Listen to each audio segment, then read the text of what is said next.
Every Postgres job queue built with skip locked has a ticking time bomb.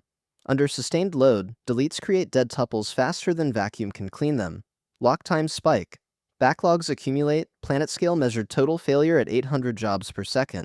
It's a documented death spiral. A PostgreSQL core contributor just solved it with a technique from 2007. One SQL file, 0 dead tuples by construction, and it runs on managed Postgres without any extensions. This is PgQue, a zero-bloat PostgreSQL message queue implemented in pure SQL. 780 stars in 1 week. Apache 2.0 licensed. One SQL file to install. PgCron to tick. No C extensions. No external daemon. No separate infrastructure. It rebuilds the PgQue engine that ran Skype's messaging for hundreds of millions of users, but in a form that works on RDS, Aurora, Cloud SQL, Supabase, and Neon without requiring provider approval for anything. 86,000 events per second insert, 2.4 million events per second read. Let's talk performance. 86,000 events per second on inserts, 2.4 million events per second on reads. 0 dead tuple growth across a 30-minute sustained benchmark.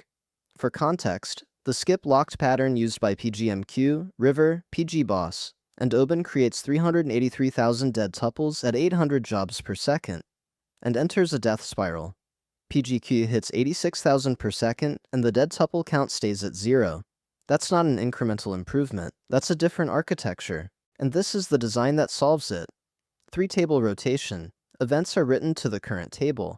A ticker function runs every second via PgCron, and creates batch boundaries using Postgres transaction snapshots.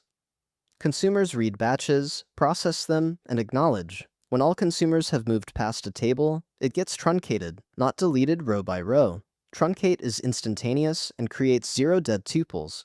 No vacuum pressure, no bloat, no death spiral. The same approach Skype used to handle billions of messages, rebuilt in pure PGSQL. But here's the history behind it.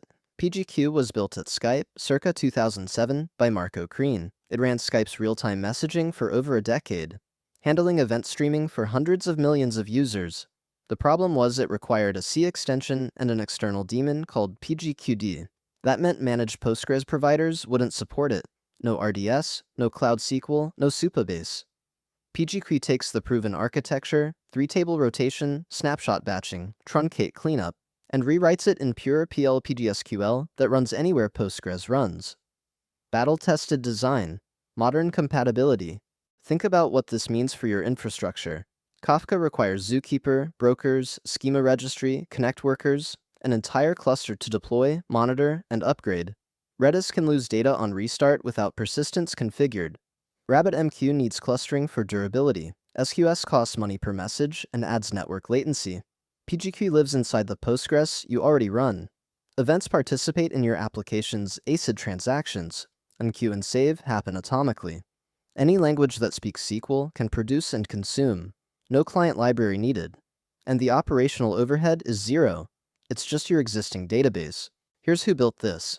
Nikolay Samokhvalov is a PostgreSQL core contributor since 2005. He contributed the XML data type in PostgreSQL 8.3. Founder of Postgres.ai, which builds database thin cloning technology, featured as PostgreSQL Person of the Week.